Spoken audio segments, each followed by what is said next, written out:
Whether you operate one forklift or thousands, one location or hundreds, the new My Toyota customer portal can help you optimize your operation and material handling equipment. This one-stop, free-to-use platform is designed to help you take control of your information and make smarter decisions, all at the touch of a button. Register and access your data today at my.toyotaforklift.com. That's my.toyotaforklift.com.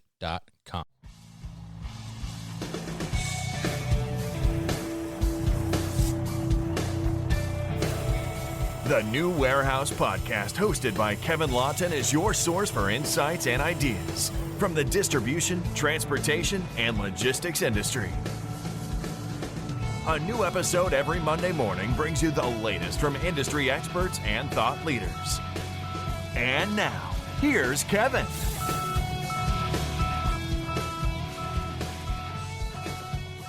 Hi, it's Kevin Lawton with the New Warehouse Podcast here at MODEX 2020, and we are in the New Warehouse Podcast booth. And I am joined now by Colman Roche. He is the VP of Sales and Consulting for Swisslog. So Colman, welcome to the show. Welcome to our booth. How are you? I'm doing well, thank you. How are you? I'm good. Thanks for coming over.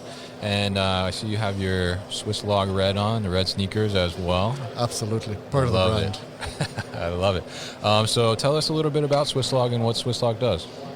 So Swisslog it's been around for over 100 years. It's best known for large pallet handling types of systems, automated pallets in warehouses, ASRS and so forth. Okay. It's divided into three groups. One of the fastest growing division is the e-commerce and retail division. Right. So we have a number of different products, some existing well-known product types like shuttles and so forth. We also we're the largest integrator of the auto store. Right. So we have more sites than anybody else, both in North America and across the world. And also Carry Pick, which for anybody who knows the old Kiva type bots is a much larger version of the old Kiva bots that we deploy, particularly in the e-commerce and apparel space. Okay, great. And so you said you're primarily on the pallet movement side. So now, but everything's growing towards e-commerce. So how did that kind of transition work, and how have you been able to kind of boost that side of the business? So a number of years ago, Swisslog bought an integrator based in Cincinnati, and then leveraged that background to get more and more deeply into the e-commerce and retail space.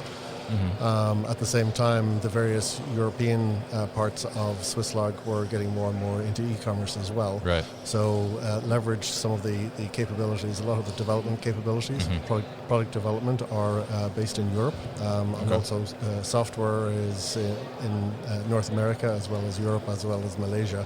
So took very much a global approach to developing products. Okay, definitely. So now you guys have a partnership with KUKA Robotics as well, right? KUKA is our parent. They own us. Oh, okay. So now how does that kind of disseminate down then into the different business units that you have and all the different companies and things that you work with?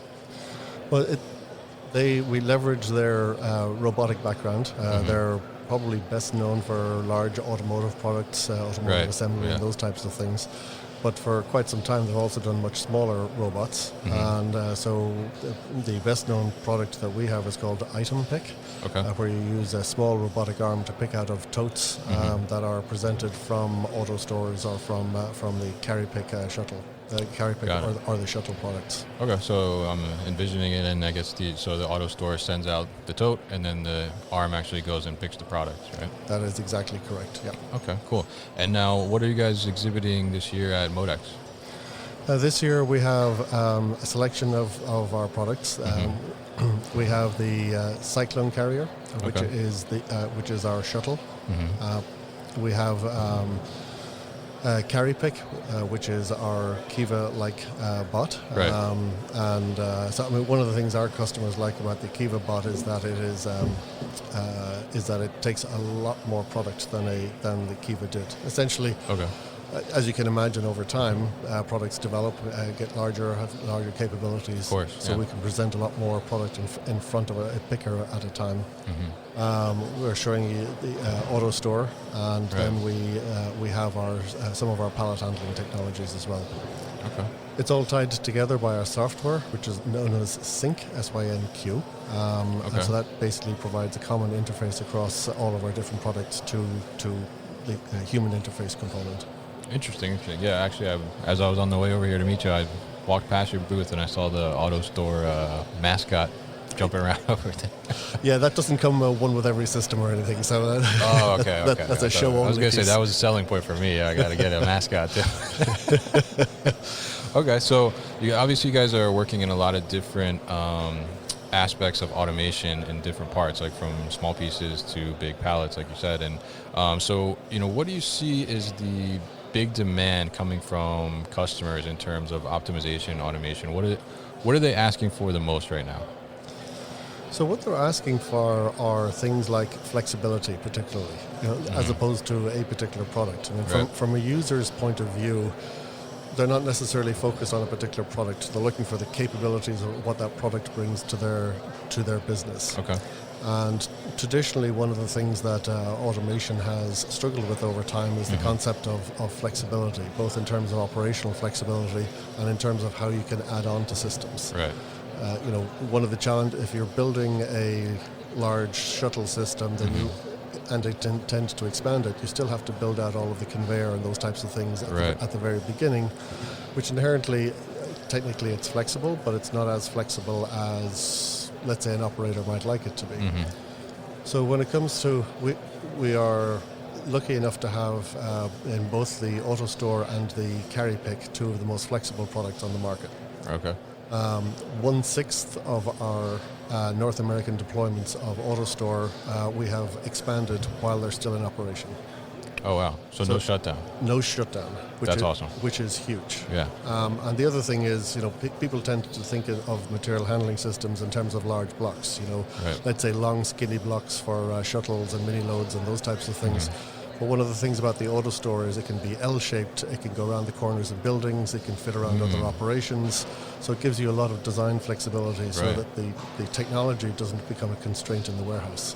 So a lot of design flexibility from that point of view, even to the point that it can even fit into triangular kind of, picture a railroad side, a building backing onto a railroad side that's partly triangular. You can actually fit into that kind of space as well. Interesting. The carry pick, while it's quite a different type of product with the 8-foot tall shelving that's brought to the picker, you can also add onto those in phases as well. In other words, you can just ring fence an area that's outside of the current system. Okay. Put in the necessary pieces, and then it's a really short. It's like an overnight kind of ramp up. Essentially, it's a matter of taking the configured software and merging it to the existing software, and away you go. Got it. So again, operational flexibility. You can start small and get really comfortable with the technology, and then you can go on from there. Definitely. So I think that's huge because, before a lot of these, or I guess the idea was that automation and implementing all these different things it's gonna take me down, my operation and all these things. So hearing that you can just expand upon it without any shutdown at all, I mean, that's pretty remarkable. And I think that's, we've come a long way in that sense, right? That's very true. Right. So now Swisslog was involved in automation fairly early on. So, what are you guys continuing to do, I guess, to keep up with changes in technology? How do you stay on top of, I guess, customers' requests like we just discussed, and then how do you kind of start to develop things that maybe customers don't know they need yet? Well, that's an interesting challenge. I mean, in part, if you look in the rearview mirror, the fact that we work with KUKA and get into item picking types of approaches gives a lot of forward-looking, because that item picking it's still emerging.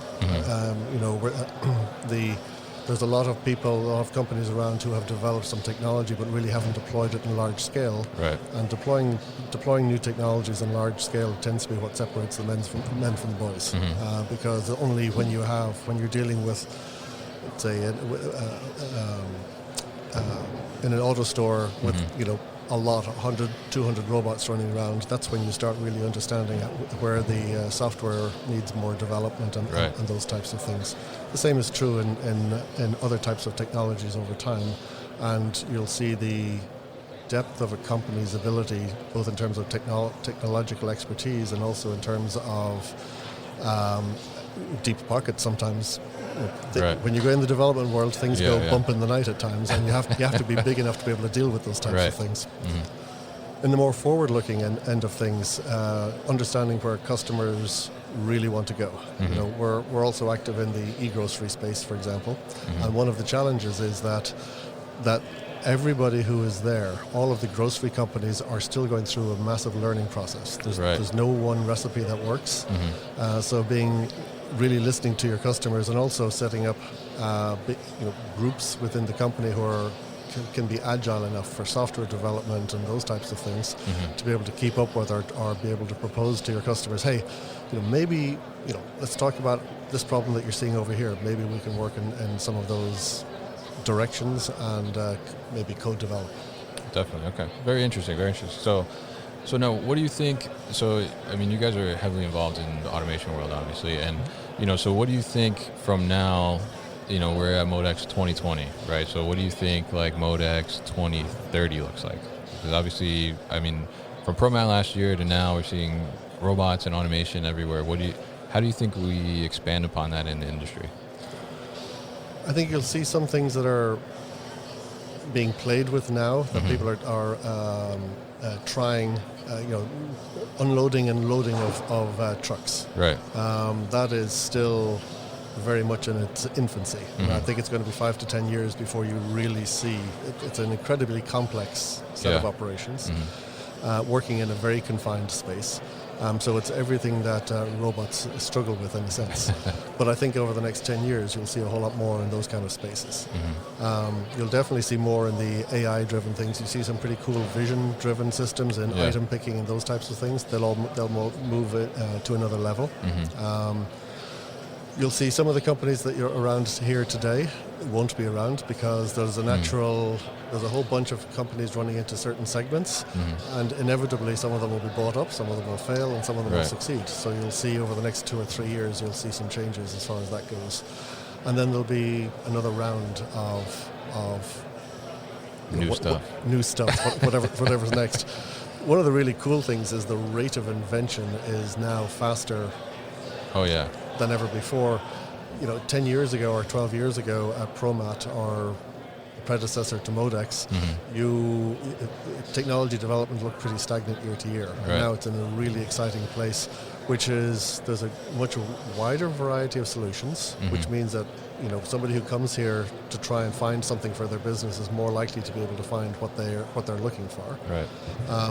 And it also, with all the supply chain programs in third level colleges and that's only going to increase over time as well.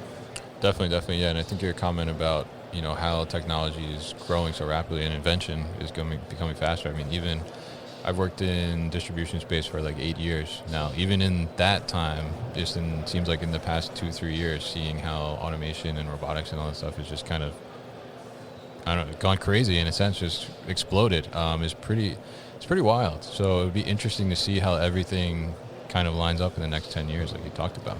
I think one of the interesting things that you've seen is labor constraints, availability of labor, which for those of us who've been around a while, before the 2008 recession, we actually saw early signs of that. And the recession solved it in a sense.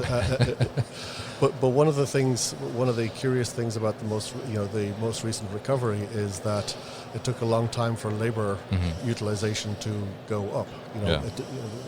In the macro sense, a lot of politicians and so forth fretted about jobs not becoming available until relatively late in the cycle, and then it's changed very rapidly.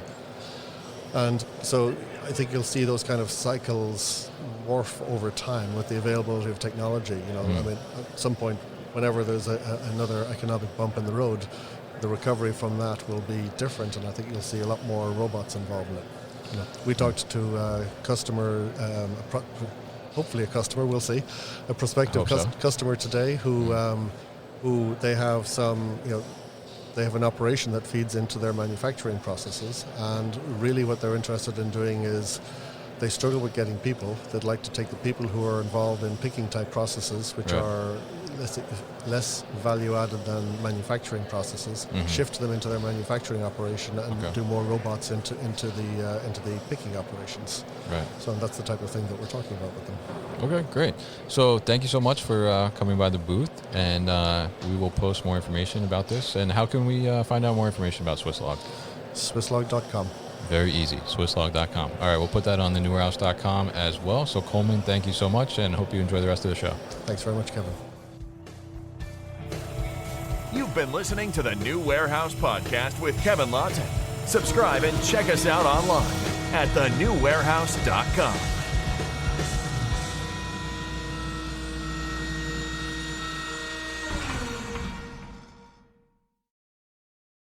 Thank you for listening to this episode.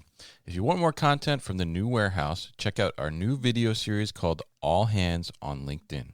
Just search for the New Warehouse on LinkedIn and follow along.